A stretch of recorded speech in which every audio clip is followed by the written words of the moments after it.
Hey there. I've had numerous requests for people to see the process of formatting a series of models for printing on a 3D printer. In this case, we're going to talk about a resin printer or an SLA printer. For this, I'm using the program called Chitubox. It's a pretty reliable and free program that lets me bring the models in. I can add supports to them if I want.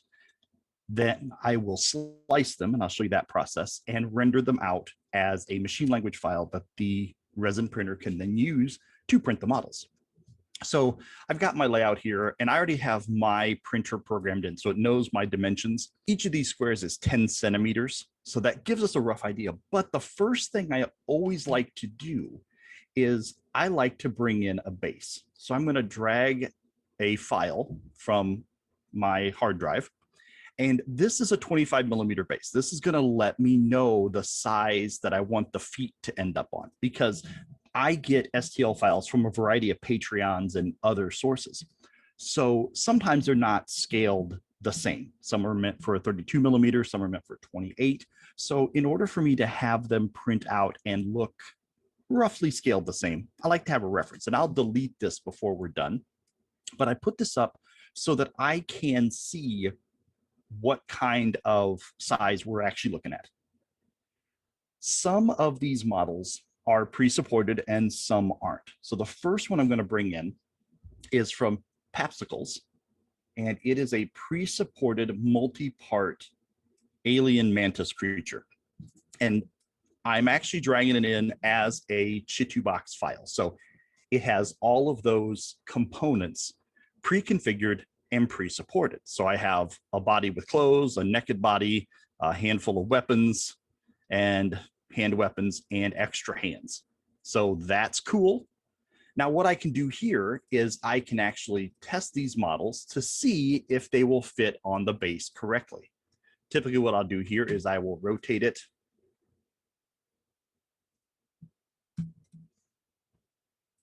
I will rotate it around the correct axis, 180 degrees,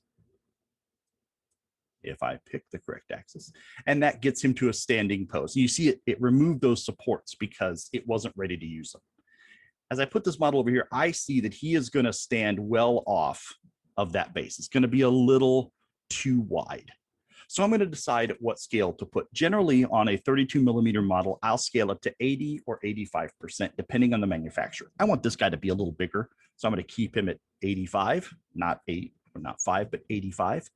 And in this case, his legs are having a slight overhang, as you see here, but I'm totally cool with that. That is going to just make him fit better. And even if I find some way to get that on there so I can just see the size. Since I put him to 85, I need to take the other pieces and scale them to 85 as well. So go here, hit my scale, 85. It's going to tell me it's going to remove the supports. All right, 85. So I'm going to have to do the supports again, which is what I wanted to show you anyway. So I've got this one at 85. We need to take this, scale it to 85. Yes, I know you'll remove the supports. All right, take this one, scale it to 85. Yes, I know. See, it's going to warn me each time. So 85. These pistols, I don't even care for, so I'm going to delete those. And when I have my claws here, this is what I really want. So we'll scale these to, yes, I know, 85. And I'll scale the other one to, oh, look at that, another warning. We're going to scale this to 85. And then I'm going to take these and I'm going to duplicate them. I'm going to use this clone function to drop another one over there and then another one of these. Because anytime I have a terribly small part like this, I always make a couple extras just in case something happens. You know, that's going to give me a little buffer in case one doesn't print right. And I also tend to put them on different sections of the print bed. So if I have a problem in this general area and I lose both of them, I'm not losing 4 hands. We've got these that will move over, get them out of the way. And then I have my model with clothes, which is the only one I really want. I don't care for this dude who's butt naked, so I'll delete him. And then I will make another copy of this guy by cloning him. But then so I can have a unique model, because I only have the one pose, I'm actually going to mirror by this axis, which is going to turn it around. So instead of the right hand pointing forward, now we have the left hand pointing forward. So it's not really a unique model, but it's different enough. So I've got those in place. And I know that they're going to fit this base because I've already tested that. There'll be a little overhang, but that's fine. So now what I want to do is I want to actually take these. I'm going to delete this for just a second. I'm going to select all the models, and then I'm going to add my supports. This is going to let the printer print them because everything's going to go from the bottom layer on up. So we need to support it to the bottom layer. And generally, I will use the AI to do that. And I'll select which one I want. And I can customize all this, but I'm not really worried about it. So I select the medium, and then I take it to the platform. And it's going to run a series of steps, and it's going to find a way to support all of these overhangs and things. And if there's anything I really worry about, I'll just switch to light, and I'll add another support right there. So at the top of these gun barrels, maybe I want a little extra support. So I'll put one right there. And I can just add new supports as I think is necessary. So we've got my Mantis guy supported. Now we unselect all, and now I'm going to rearrange these on the build plate. So I'll put my guys. I tend to like, as a best practice, I like to think of this build plate as something that should be balanced. So when I have tall models, I like to put the tallest things in the middle and then surround it with shorter things. So that's what I'm going to do here. I'm going to take my guns, I'm going to take my hands, and I'm going to move them over here so that they're all kind of in the same general rough spot. And then because of my best practice, again, I'm going to make another copy of each hand. And you notice when I make a copy here, it's actually supported already. It's just copying the supports and everything. So now I actually have 6 hands, 2 guns. So I have really stacked the odds in my favor that they're going to turn out okay. Now let's add some other stuff. So I've got a whole lot of build plate that's empty here. And when these print, they're going to print, I can kind of simulate it here. They're going to print from the bottom on up. So you can see each layer as it goes will print. I wish it printed this fast, but it takes about 10 seconds per layer. And as you can see, the count on the side, I have 2,033 layers right now. And as long as I don't make anything taller than this, it won't get bigger. But let's go ahead and find some more models to add.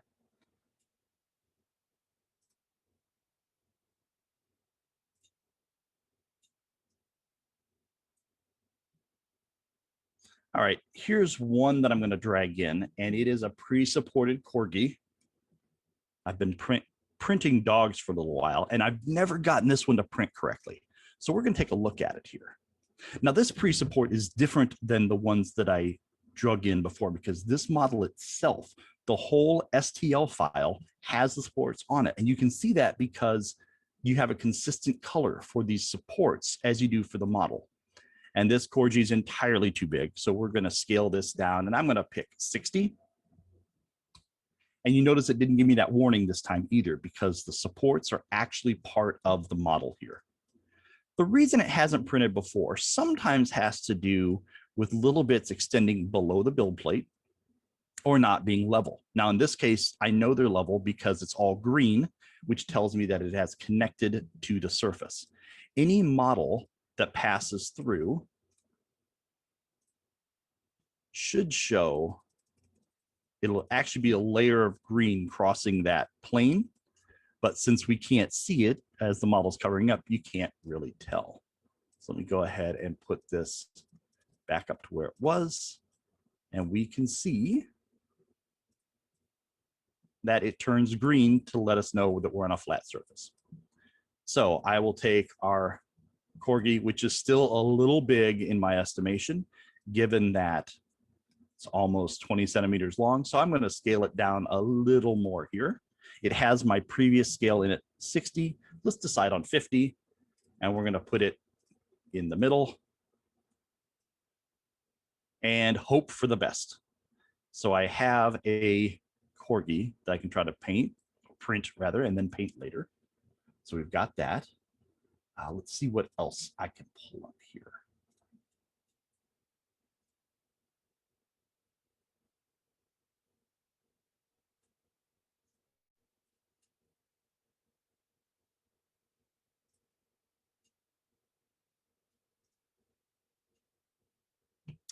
All right, the next one when I pull in is I'm going to pull in a sci-fi gunner person. So we need someone who's got some gun here. And I'm going to pull a pre-supported model called Cuddy Gray. Now this one is from Cyberforge. So Cyberforge is a really cool company that makes some outstanding miniatures, but their scale is always too big for me. As you can see, this gunner is already way too big. So this one I'm definitely going to scale down to 80 so that it'll fit my bases correctly. And we can see that this gunner has become more appropriate in scale to the other ones. Now I would repeat this to fill up the base. And once I do that, what we'll do, and I'll show you how it slices here. So I can test the slice and I'll check my settings. This already has my printer built into it. I've already loaded the Creality LD002R. Great printer, very simple. I have information about my resin, like how much it costs per liter, what the density is. I can change that up. If I were going to have an Etsy store, something where I were selling these items, this would help me determine the cost, my expense for printing each model, so I can set my profit margin. These print settings tell me different things, like how high each layer is going to be. And in this case, we're at 0.2 millimeters. The finest detail I can go is 0.1 millimeter, but unless you are staring directly at it, your eye can't differentiate that kind of scale, and it will literally double the time that it takes to print it. So I'm going to 0.02 millimeters, which is what I generally use for character models. If I'm doing larger figures, I will do a 0.04 so that I get that finest print. I should have been saying that the whole time. It's 0.02, 0.01. So we're dealing with hundredths of millimeters. So each layer is going to be very, very small. Setting it at 0.02. These other settings tell me how many layers we're going to treat as a bottom exposure, which is going to expose for 60 seconds each. And then subsequent layers will expose for 8.5 seconds. The way that these printers work is they shine a single color light in a very uniform wavelength across an LED screen, much like you would have for your telephone or an LCD monitor. It just shines it, and that cures, that exposes the resin that is on that build surface at the time. So a longer time for exposure means that your model is going to be more rigid. A shorter time means it's going to print faster, and there's a balance between the two that has to be obtained.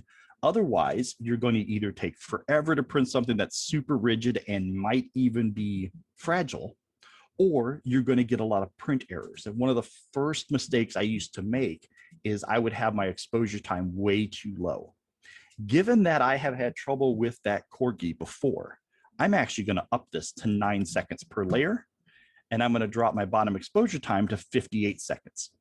That's not going to completely wipe out that differential, but it's going to give us the chance to optimize it for this particular build. And on the right side, it tells us how far the plate is going to lift each time. So what this tells us is the first layer is going to set to the base. It'll lift up 0.02 millimeters to leave the tiniest gap. Then it will expose that for 58 seconds. And then it will lift up 10 millimeters. and then come back down so that it's 0.04 millimeters above the bottom, and we'll print the next layer. The reason why it lifts off so high is to pull that model from the FEP wrapper at the bottom. There's a piece of plastic that separates the screen from the tub of resin. So you have to have something there, and that is a little sticky on its own. We need to pull it off there to have us save the print. You generally don't need to pull it off super fast. So my lift speed is 5 or 50 millimeters per minute, which is pretty slow. And we're lifting 10 millimeters, so it's going to be 1/5 of a minute or 6 seconds, 12 seconds, 12 seconds to pull up each time. So all of this comes to the speed. It all impacts the speed of the print. Infill is a way to fill in the models. If I print very big models, sometimes I will put an infill pattern where we'll build a grid inside to save resin. Generally, though, the larger models I get from, say, Artisans Guild or someplace like that are pre-hollowed, so I don't have to worry about that.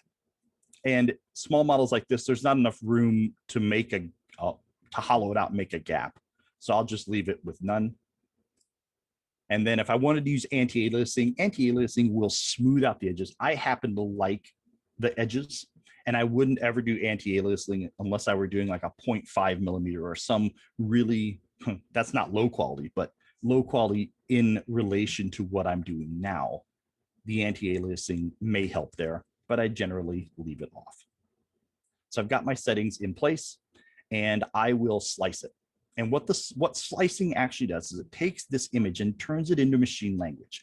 It's going to show, or it's going to tell the printer, in my case, the LD002H, exactly how to expose each layer and to, do all of that machine language stuff. And I can see that this print, as it is, will take 14 hours, 29 minutes, and 39 seconds to complete. This gives me a rough estimate of my time. If I were to lower the quality, that would speed up the time. For example, if I go back and I take my settings and I go to the print and I go 0.03 millimeters, which still isn't bad, this should cut about 25% off of the time. And that takes us to 9 hours, 42 minutes. This allows me to do that dance, do that balancing act between time and quality. And I think for these models, since they're not going to be named characters or anything, I'm going to add a few more to it.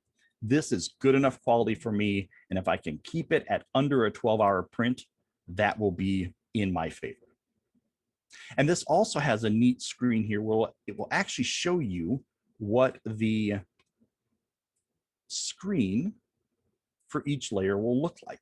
So as I get this in frame, this actually will show us all of our layers of print. From the bottom here, I can show how it's going to look on every single layer. I can look to see if there's strangeness afoot here. Now, I've got it kind of cruising through here. It's not going super fast, but this does give you an idea of the millimeter height and how many layers I've already done. So we're not even at 2 millimeters. We've already done 70 prints. That adds up quick. And then once I have my print ready, and I stop this, I can save it. And what it's going to do, it's going to save it as a CTB file. And I'll put that on my no name, which is my USB stick that I put in the printer. And I can save this as aliens. Now, this sometimes takes a while to do, because what we're doing now is we're taking that CTB file, that machine language code, and we are putting it on the thumb drive. And depending on the transfer rates and how big the file is, these are generally around 100 megabytes in size. They're not tiny files because they have a lot of images. If you think of it, each layer is an image file that has to be sent to that LCD screen. I keep alternating between LED and LCD. It is LCD, is a liquid crystal display. It's not an LED with that type of apparatus. It is LCD. So anyway, sometimes writing the file can take a few minutes. I've had it take hours before. So this is a good way to test and show what's going on there. But in general, this is the process. I have the models. They can either be supported or not. I'll take them in, I'll size them kind of ad hoc. There are some manufacturers I know the scale that I want to do, like Cyberforge. It's always going to be 80%. They make those models big and they're excellent models, but I always have to make them smaller. Artisan Guild's another one that I usually do at 80% because they, again, are a larger scale model, and I like mine to fit the bases that I already have. I do not print bases unless there's something special I have to do with it. I buy them from Ralpartha or someplace where I can get 100 of them for $4. It just saves on resin and saves on time for me. And speaking of time, as this is writing, the big consideration is always the height of the model. Because unlike a printer that lays down melted extruded plastic and has to follow this whole process, with a resin printer, it prints each layer all at once. So it's going to be that 9 seconds that I have it set at for each layer, regardless of how much is on it. Even if it were full screen, all the material to print a block, it wouldn't take any more time for the printer than this is going to do. So when this writes, it will be on the thumb drive. I can take that thumb drive, put it in my printer, and run this print job. So that's the process for taking an STL file, turning it into a Chitubox file, and then eventually a CTB machine language file to print on a resin printer.